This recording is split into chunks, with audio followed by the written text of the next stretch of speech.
Bom dia, professor Francisco José de Almeida, da disciplina Elementos de Máquinas 1. Eu vou apresentar um método de Lewis e Hertz para verificação de engrenagens.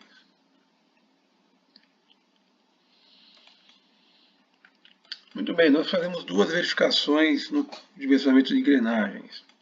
Flexão no pé do dente, nós vamos usar a equação de Lewis modificada para isso. E compressão no flanco do dente, nós vamos usar a equação de Hertz modificada para isso.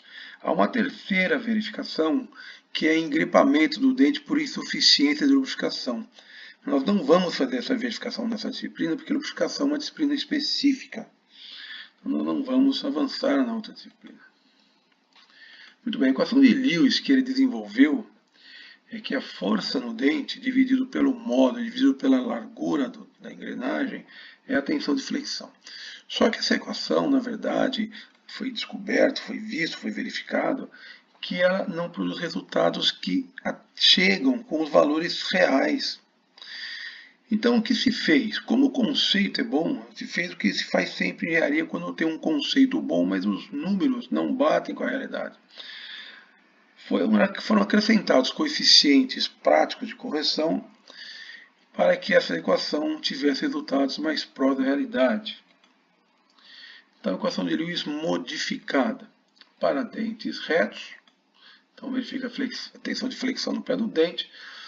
Então, eu não tenho mais a força teórica, tenho a força majorada F vezes um fator de distribuição de tensão KE vezes um fator de concentração de tensão KF, dividido pelo módulo continua, dividido agora pelo comprimento efetivo de contato, dividido pelo fator de Lewis corrigido, dividido por um fator de velocidade. Se for engrenagens helicoidais, a equação é semelhante, só que agora o módulo é um módulo normal. E, para se fazer a comparação das tensões, nós pegamos a tensão calculada, a tensão de flexão calculada, multiplicamos por um fator de aplicação Ka, dividimos por um fator de vida LF e comparamos com a tensão admissível do material.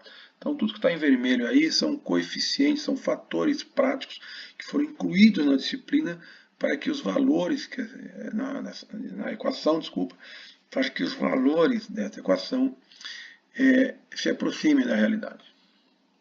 Bom, força majorada F estrela é a força tangencial vezes um fator de sobrecarga gama. Esse fator de sobrecarga gama é função, então, da intensidade da sobrecarga e é dado na tabela. Sobrecargas baixas é um valor gama pequeno, sobrecargas altas no valor gama maior. Vamos fazer exercício, vamos usar essa tabela. Força tangencial no dente é o torque dividido pelo raio primitivo, que é diâmetro primitivo sobre 2. Esse 2 estava embaixo de baixo, passei para cima, então fica 2 vezes o torque dividido pelo diâmetro primitivo. Bom, o comprimento efetivo de contato, o LE, E de efetivo, ele é a função da fabricação da rigidez do material. E ele é dado pela equação raiz quadrada de 2 vezes a força tangencial dividido pelo coeficiente de rigidez do material dividido pela tolerância de fabricação alfa vezes o comprimento físico, o comprimento real do dente. O de comprimento, já sabemos, é a largura da engrenagem dividido por cosseno do ângulo de hélice. Se for dentes retos, B é igual a L, porque o cosseno de 0 é 1. Muito bem. Fisicamente, eu sempre devo ter um comprimento efetivo de contato menor ou igual ao comprimento real. Eu nunca posso ter mais contato do que eu tenho fisicamente.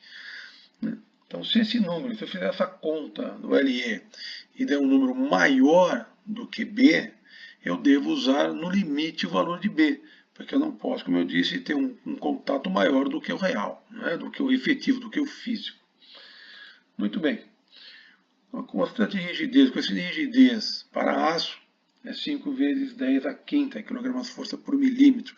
Essa unidade não está errada. É quanto de força eu preciso fazer para mover, para deformar o corpo 1 milímetro.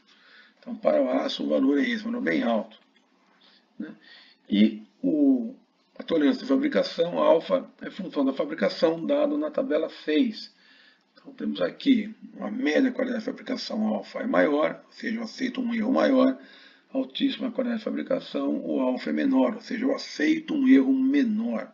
É isso, a unidade também não está errada. É quanto de erro eu aceito, quantos milímetros de erro eu aceito por milímetro de peça. Seria um erro de batida, né? Quantos milímetros de erro de batida por milímetro de peça. Muito bem. Em vez de usar a equação para calcular o comprimento efetivo, eu tenho uma tabela prática aqui que me ajuda. Nós vamos no exercício fazer o cálculo pela equação. Já que nós temos a equação, nós vamos usar a equação, que é um valor mais exato, mais acurado. Mas se eu quiser ter uma ideia de valores, eu tenho uma tabela aqui que me dá um valor aproximado do comprimento efetivo de contato. Nós não vamos usar no exercício, como eu já disse. Bom, fator de distribuição de tensão KE, ele é a função justamente do comprimento efetivo de contato, quer dizer, como que os dentes estão em contato. Então, ele inteiro está entrando em contato, só uma parte está em contato. Se é só uma parte, eu tenho concentração de tensão nessa parte que está em contato. Então, o fator de distribuição de tensão. E é μ vezes alfa dividido por 2 vezes Ft, vezes raiz quadrada do comprimento efetivo pelo comprimento teórico mais 1. Vamos fazer exercício disso, como eu já disse. O fator de concentração de tensão Kf é o fator de concentração no fundo do dente e é diretamente função do raio do fundo do dente. E nós temos um gráfico que é experimental, que é empírico, para dado o valor do raio do fundo do dente pelo módulo, eu acho o valor desse coeficiente, desse fator de concentração de tensão no pé do dente Kf. Eu tenho várias curvas, porque para cada material muda a concentração de tensão. Né? Você deve ter visto isso na aula de materiais, né? Que dependendo do tipo de material, a concentração de tensão ela pode ser maior ou menor, não é isso? Você viu também esses materiais, isso aí possivelmente. Então, tenho curva 1 para material tratamento térmico, toda resistência, curva 2 material cimentado, 3 também material cimentado, por isso que elas estão juntas no gráfico, e curva 4 para aço carbono, né, sem tratamento térmico.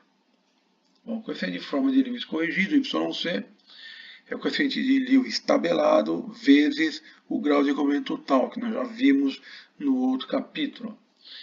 O fator de Lewis tabelado, YT, T de tabelado, é a função do número de dentes e era dado na tabela 7. Então isso foi definido, foi levantado pelo próprio Lewis, a tabela que ele próprio desenvolveu. Então, dado o número de dentes, dependendo do ângulo de pressão utilizado, 14 graus e meio, 20 graus, eu tomo o valor do coeficiente de forma de Lewis tabelado, YT. E aí eu corrijo ele multiplicando pelo grau de comprimento total. O coeficiente de velocidade CV é a função da velocidade da minha engrenagem. Quanto maior a velocidade, maior a tendência de arrancar o dente. Então aparece uma tensão maior devido à força centrífuga. Então quanto maior a velocidade, maior esse valor do CV. Nós temos aí então um gráfico também, o gráfico 2. Também 3 curvas. Se for uma engrenagem de boa precisão comercial, uma engrenagem de qualidade de média qualidade, uma engrenagem retroilecoidal de grande precisão. E nós temos aí, então, nós entramos com a velocidade da linha primitiva e obtemos o valor do coeficiente de velocidade CV. No exercício vamos ver com mais detalhe. E a velocidade tangencial, como todos nós sabemos, é πdn. Né? No caso, como eu quero a velocidade tangencial na linha primitiva, é π diâmetro primitivo vezes a rotação da engrenagem. O fator de aplicação Ka, ele é função da aplicação, ele é um valor prático, né? E nós temos uma tabela aí também que nos apresenta os valores de K para vários casos, várias combinações de órgão acionador, pode ser uniforme com choques pequenos ou com choques severos, e órgão acionado, que pode ser uniforme, choques moderados ou choques severos. O fator de vida LF, ele é função da vida desejada, e ele é dado no gráfico 3, que está aí, também tenho 4 curvas. Curva 1, ácido no Redabino 210, 245. Curva 2, ácido no Redabino 302, 351. Curva 3, um aço de grande dureza, cementado, então já havia Rockwell C, 58 a 63. E a curva 4, se eu não souber a dureza ou quiser um valor aproximado apenas, eu uso a curva 4, que é uma curva mais genérica. Né? Esse gráfico é exatamente a curva de vida de Wöhler, a curva de vida do material, que nós vamos discutir mais no capítulo de eixos. Então, vamos verificar como é que eu chego nesse gráfico aí. É um gráfico empírico, também levantado na prática. Você pode verificar que a partir de 10 oitavas ciclos, todos os valores, todas as curvas chegam num LF igual a 1, ou seja, a vida é infinita. Né? 10 oitavas ciclos para metais e engenharia mecânica é admitido vida infinita, ou seja, nunca mais vai querer. Se ele dura 10 oitavas ciclos no material, nunca mais ele vai quebrar por fadiga. Pode quebrar por desgaste, mas nunca mais vai quebrar por fadiga. Vamos discutir isso melhor na aula de eixos. Muito bem. Tensão divisível do material é função logicamente do material. E nós temos uma tabela prática aqui para mastigadinho para nós pegarmos a tensão de fricção divisível do material. Então é função do tipo do material, da dureza do material, e eu tenho a tensão admissível à flexão, se for engrenagem reta helicoidal ou se for engrenagem cônica, em kgfm por centímetro quadrado. A equação de Hertz, o Hertz na verdade ele estava estudando o contato entre dois cilindros, quanto que eles amassavam, né? Quanto que um cilindro em contato com o outro comprimido, elas estão girando a massa, mas se verificou que isso é exatamente a condição que um flanco do dente elas são outro, né? Eles são curvos e estão empurrando o outro. Então se usou essa equação de Hertz para calcular a compressão no flanco do dente, mas se verificou também que essa equação ela dava números discrepantes com a realidade. Então o que se fez? Como o conceito era bom, se acrescentaram coeficientes práticos para que esta equação representasse melhor a realidade. Então essa é uma equação de Hertz modificada. Para dentes retos, a equação, não vou desenvolver a equação, tudo que está em vermelho aí, então, são fatores práticos para corrigir o valor da equação de Hertz. Se forem dentes helicoidais, a equação é semelhante, só que como ela é helicoidal, então a tensão é o ângulo de pressão normal, não é isso?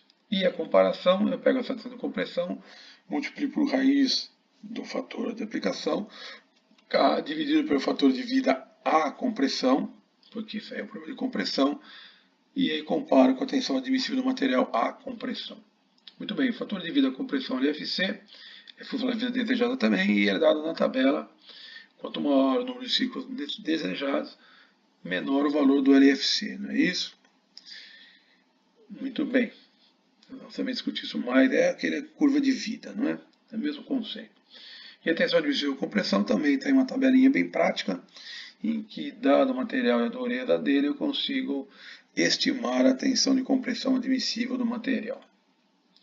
Os demais dados e coeficientes já foram discutidos na equação de Lewis modificada, né? KE, LE, CV e assim por diante, já foi tudo discutido quando nós apresentamos a equação de Lewis modificada. São os mesmos coeficientes para a equação de Hertz modificada. Bom, a teoria é essa, agradeço a atenção, muito obrigado, até a próxima oportunidade.